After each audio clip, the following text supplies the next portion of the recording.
پاکستان کے برعکس ترک ہر کام چھوڑ کر سرخ رنگ میں نہیں نہا جاتے، بلکہ سوائے سرخ پھولوں کی فروخت کے استنبول میں ویلنٹائن ڈے کے کوئی آثار نہ تھے۔ جب ڈی جے خوب مایوس ہو چکی تو اس نے یہ کہہ کر اپنے خیالات میں ترمیم کر لی کہ باہر میں گیا سینٹ ویلنٹائن، ہمیں اس تہوار سے کیا لینا دینا؟ ان کی اس گفتگو میں مخل ہونے والی اسرائیلی ایکسچینج اسٹوڈنٹ تھی۔ ہاں، وہ دونوں جھک کر نیچے دیکھنے لگی، جہاں ٹالی ان کے بنک سے نیچے لٹکتی سیڑھی کے ساتھ کھڑی تھی۔ وہ لڑکے تمہارا پوچھ رہے تھے؟ حیا اور ڈی جے نے ایک دوسرے کو دیکھا اور پھر ٹالی کو۔ کون سے لڑکے؟ وہ فلسطینی ایکسچینج اسٹوڈنٹس جو ساتھ والے ڈروم میں رہتے ہیں۔ وہ مجھ سے پوچھ رہے تھے کہ وہ پاکستانی لڑکیاں کیسی ہیں، اور یہ کہ ان کو کوئی مسئلہ تو نہیں ہے، اور یہ بھی کہ تم دونوں آج کی شام کی چائے کامن روم میں ان کے ساتھ پیو، وہ تمہارا انتظار کریں گے۔ Okay bye. ایک اسرائیلی مسکراہٹ ان کی طرف اچھالتی وہ ہاتھ ہلا کر باہر نکل گئی۔ یہ فلسطینیوں کو ہمارا خیال کیسے آ گیا؟ اس ٹالی کے درخت سے دل بھر گیا ہوگا شاید۔ ڈی جے نے کیا سرائی کی۔ بکو مت، وہ ہمیں صرف مسلمان بہنیں سمجھ کر بلا رہے ہوں گے۔ اتنے ہینڈسم لڑکوں کی بہن بننے پر کم از کم میں تیار نہیں ہوں۔ یہ بھائی چارہ تمہیں مبارک ہو۔ ڈی جے بدک اٹھی تھی۔ چلو پھر تیار ہو جائیں تاکہ وقت پہ پہنچ سکے۔ حیا لکڑی کی سیڑھی سے نیچے اترنے لگی۔ صرف ہمیں بلایا ہے؟ ہمیں ہی بلایا ہے یا یہ عرب اسرائیل دوستی کی زندہ مثال بھی موجود ہوگی؟ ڈی جے کا اشارہ ٹالی کی طرف تھا۔ پتہ نہیں، حیا نے شانے اچکا دیے۔ وہ الماری سے کپڑے نکالنے لگی۔ ہر موقع کی مناسبت سے مکمل ڈریسنگ کرنا اس کا جنون تھا۔ کپڑوں پہ ایک سلوٹ تک نہ ہو اور میک اپ کی ایک لکیر اوپر نیچے نہ ہو، وہ ہر بات کا خیال رکھتی تھی۔ البتہ لڑکوں کی دعوت پہ جانے کی اجازت پاکستان میں ابا یا تایا فرقان نہ دیتے، مگر وہ ادھر کون سا دیکھ رہے تھے؟ یہ ترکی تھا اور یہاں یہ سب چلتا تھا۔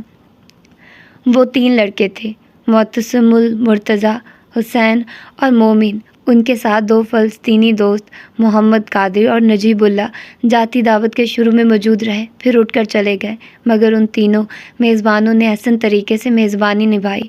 وہ تینوں اسمارٹ اور گڈ لکنگ سے لڑکے ایک جیسے لگتے تھے۔ معتصم ان میں ذرا لمبا لگتا تھا۔ اس کا نام معتصم المرتضیٰ تھا، مگر یہ ڈی جے نے بعد میں نوٹ کیا کہ وہ فیس بک پہ اپنا نام معتصم اینڈ مرتضیٰ لکھتا تھا۔ وجہ انہیں کبھی سمجھ نہیں آئی۔ حسین اور معتصم ان دونوں کو بالکل اپنی چھوٹی بہنوں کی طرح ٹریٹ کر رہے تھے۔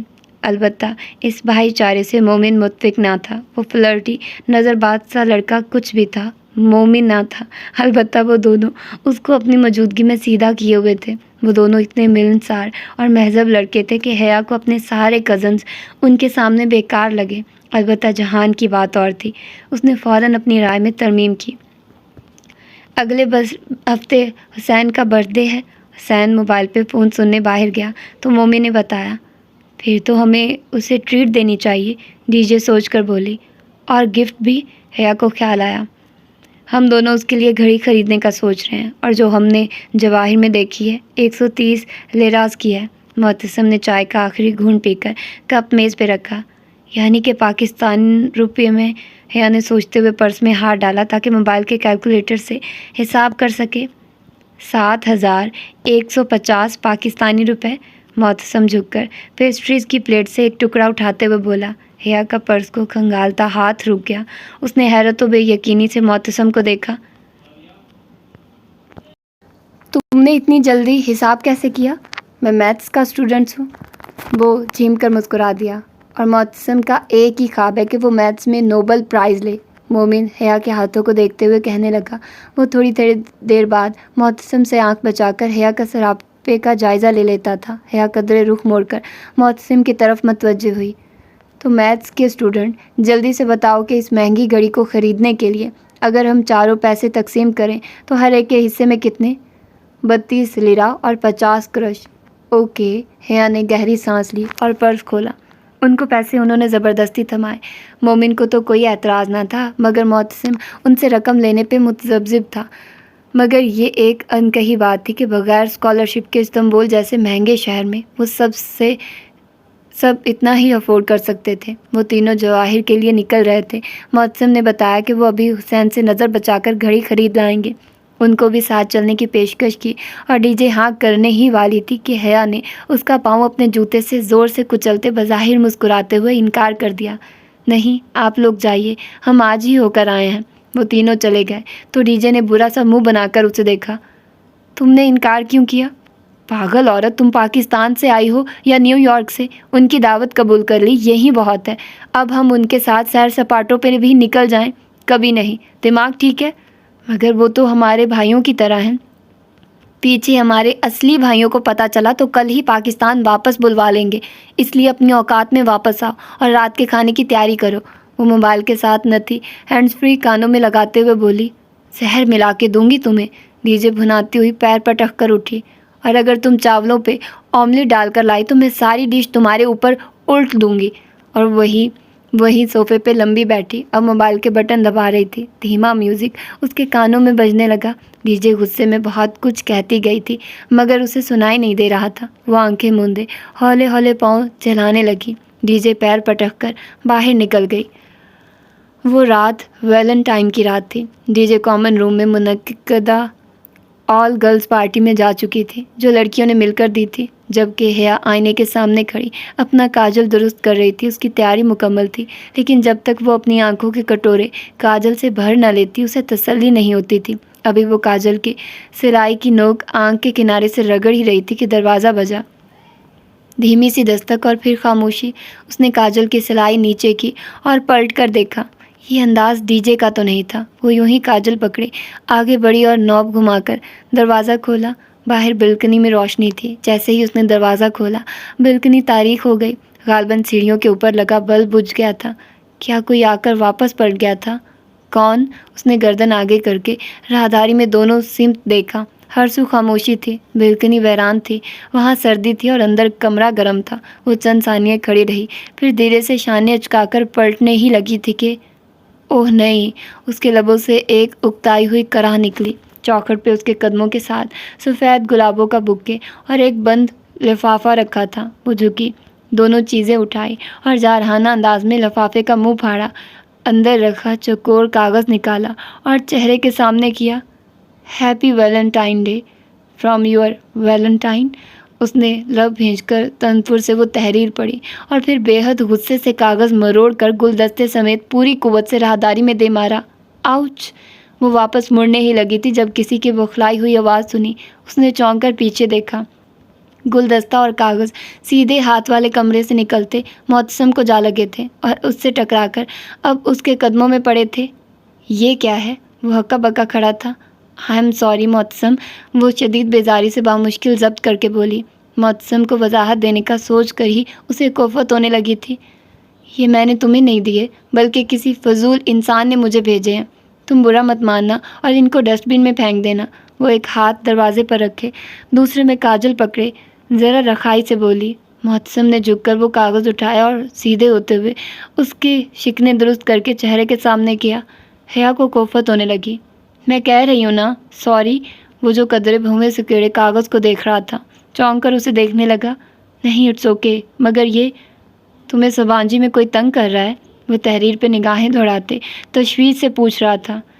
یہ بات نہیں ہے، یہ بہت پہلے سے میرے پیچھے پڑا ہوا ہے، لمبی کہانی ہے، جانے دو، اس کو کوڑے میں پھینک دینا۔ Good night. وہ مزید مروت کا مظاہرہ کیے بغیر دروازہ بند کرنے لگی تھی جب وہ ہولے سے بولا۔ یہ گیلا کیوں ہے؟ تم روئی ہو؟ کچھ تھا اس کی آواز میں۔ دروازہ بند کرتی حیا رکی، پھر پٹ نیم وا کیا اور بلکنی میں قدم رکھا۔ میں کیوں روؤں گی؟ وہ کاغذ کو دیکھتے ہوئے بولی۔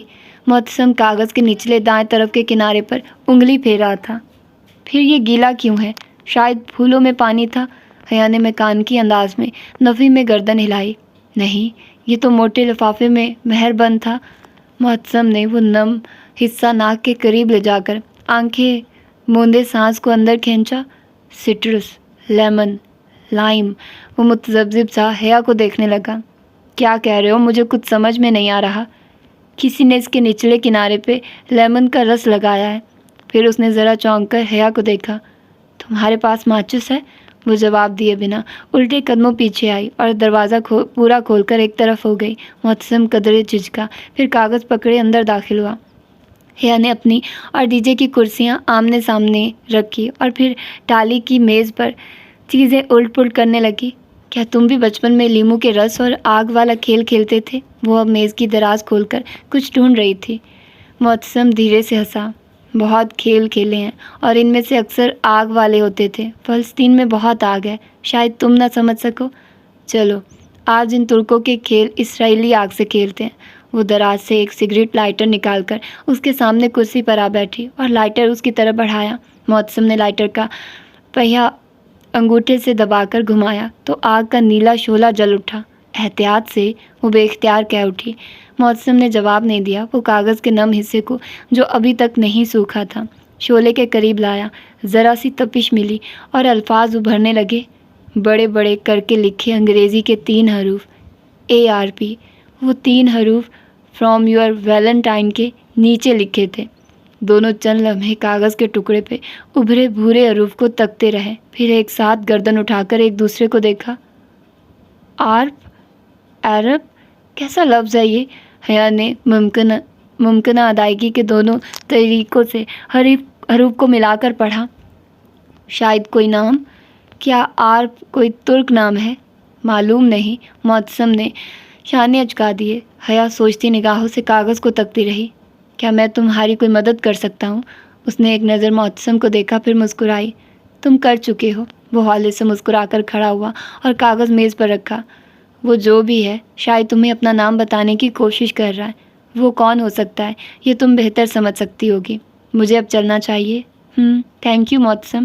معتصم نے ذرا سی سر کو جنبش دی اور باہر نکل گیا۔ دروازے کا کیچر سست روی سے واپس چوکھٹ تک جانے لگا۔ حیا چند لمحے میز پہ رکھے کنارے سے بھورے ہوئے کاغذ کو دیکھے گئی، پھر بے اختیار کسی میکانیکی عمل کے تحت اس نے ہاتھ میں پکڑی کاجر کی سلائی کو سیدھا کیا اور بائیں ہتھیلی کی پشت پہ وہ 3 حروف اتارے۔ ARP۔ دروازہ چوکھٹ کے ساتھ لگنے ہی والا تھا۔ ذرا سی در سے باہر راہداری میں گر گلدستہ دکھائی دے رہا تھا۔ 1-2 پل مزید گزرے اور زوردار ٹھاں کی آواز کے ساتھ دروازہ بند ہو گیا۔ وہ اپنی ہتھیلی کی پشت پہ سیاہ رنگ میں لکھے وہ 3 الفاظ دیکھ رہی تھی۔ ARP۔ اس نے اوپر بنے کیبنٹ کا دروازہ کھولا۔ چند ڈبے الٹ پلٹ کیے۔ نچلے خانے میں سرخ مرچوں کا ڈبہ نہیں تھا۔ وہ ایڑیاں اٹھا کر ذرا سی اونچی ہوئی اور اوپر والے خانے میں جھانکا۔ وہاں سامنے ایک پلاسٹک کے بے رنگ ڈبے میں سرخ پاؤڈر رکھا نظر آیا۔ اس نے ڈبہ نکالا اور کاؤنٹر کی طرف آئی۔ وہاں ڈی جے کھڑی سلیب پہ کٹنگ بورڈ کے اوپر پیاز رکھے کھٹاکھٹ کاٹ رہی تھی۔ اس کی آنکھوں سے آنسو گر رہے تھے۔ بریانی کی مقدار زیادہ ہے، 4 چمچ سرخ مرچ ڈال دیتی ہوں، شاید ذرا سا ذائقہ آ جائے۔ ٹھیک؟ وہ خود کلامی کے انداز میں کہتی ٹوکری سے چھوٹا چمچ ڈھونڈنے لگی۔ ہاں ٹھیک، ڈی جے نے بھیگی آنکھیں اوپر اٹھا کر اسے دیکھتے ہوئے رندھی آواز میں کہا اور آستین سے آنکھیں رگڑی۔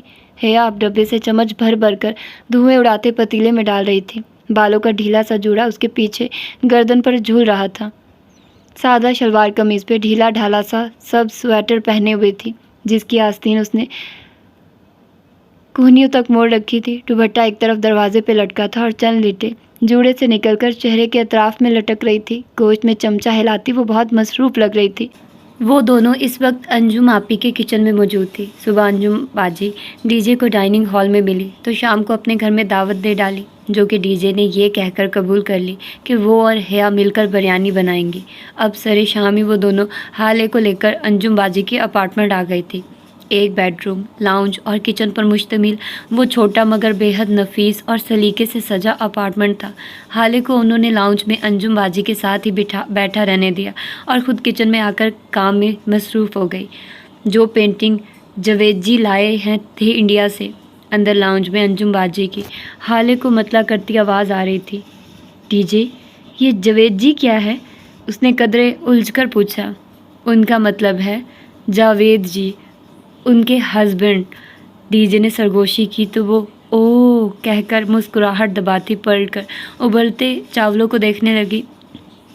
جس وقت انجم باجی اور حالے کچن میں داخل ہوئی، حیا پتیلے کا ڈھکن بند کر رہی تھی۔ آہٹ پر پلٹی اور مسکرائی۔ بس دم دے رہی ہوں۔ بہت خراب ہو تم دونوں، مجھے اٹھنے ہی نہیں دیا۔ بس اب آپ کو کھانے کے وقت ہی اٹھانا تھا۔ وہ جاوید بھائی آ گئے؟ وہ ہاتھ دھو کر تولیے سے صاف کرتی ڈی جے کے پاس آئی۔ ڈی جے کا سلاد ابھی تک مکمل نہیں ہوا تھا۔